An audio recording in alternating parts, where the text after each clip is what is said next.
This unprecedented exchange between the North Koreans and the U.S. leaders was certainly great for optics, but so we saw them shaking hands multiple times and smiling while commending each other profusely. So what is the significance, and more importantly, will this move the stalled nuclear talks forward? For an in-depth analysis, I have in the studio with me Dr. Geun, professor at the Graduate School of International Studies at Seoul National University. Dr. Lee, it's a delight to have you in the studio so early in the morning. My pleasure. Now, first of all, I want your take on the surprise episode.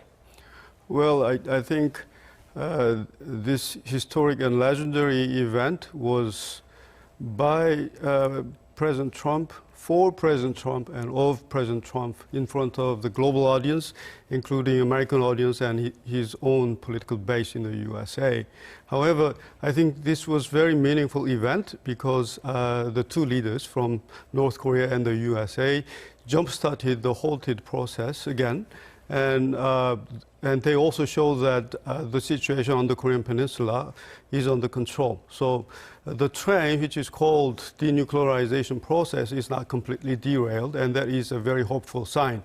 But what worries me is that now the two leaders from North Korea and the USA can immediately meet each other by just a Twitter message. Mm-hmm. So in the past, South Korea was there, ROK was there to deliver the message and to mediate between the two countries, and also to facilitate the process. But now most of the process will be done by the two countries. So I wonder where the Korea's future role will be.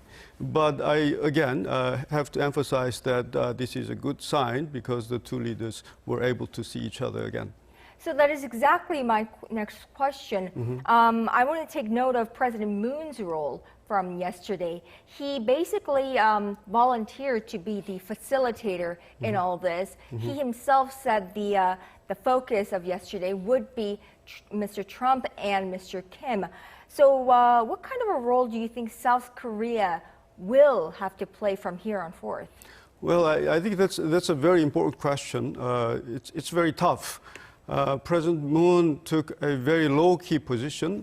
Of course, he set the stage. He invited President Moon to South Korea, and because of that, President Trump was able to see Chairman Kim. Mm-hmm. But from now on, we have to have a very good and very strategic and adroit game plan. Now the game is going to be played by the USA and North Korea directly, bilaterally, and it seems that they have pretty good game plans of their own, but I don't know whether or not we have a very good game plan at the moment.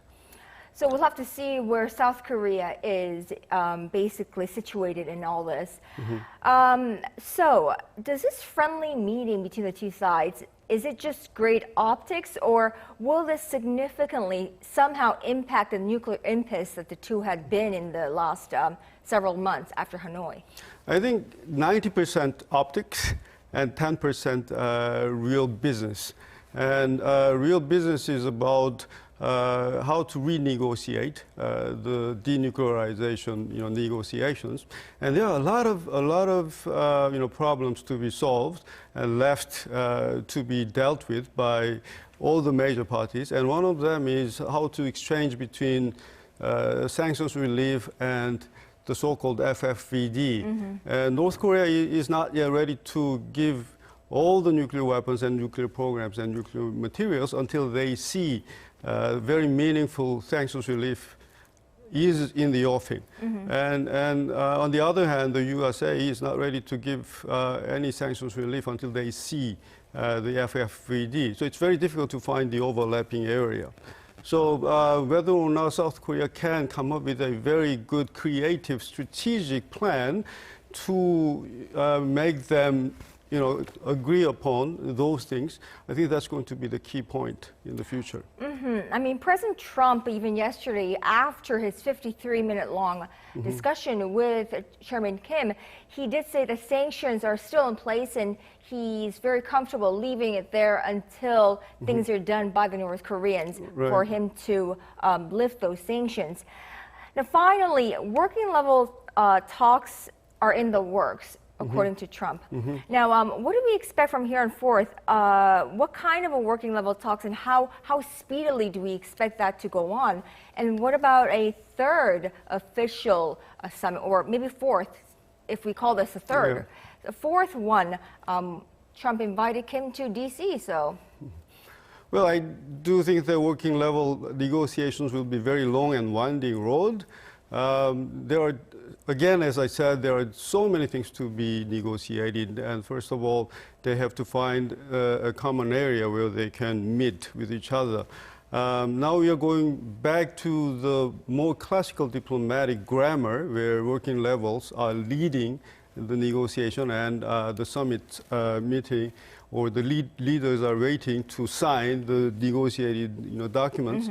But as we have seen in the past, the working level negotiation will take a very, very long time. So it's still too early to be really, really optimistic. And as for the fourth summit meeting, I think, again, the sanctions will live. That's the stumbling block. So unless North Korea is really, really, give a lot of concessions on their denuclearization process, it's going to take a lot of time. Yes. Always never too optimistic, never too pessimistic. You treat a very fine line between that, I feel. All right, Dr. Lee Geun, thank you so much for your insights today. Thank you for having me. All right.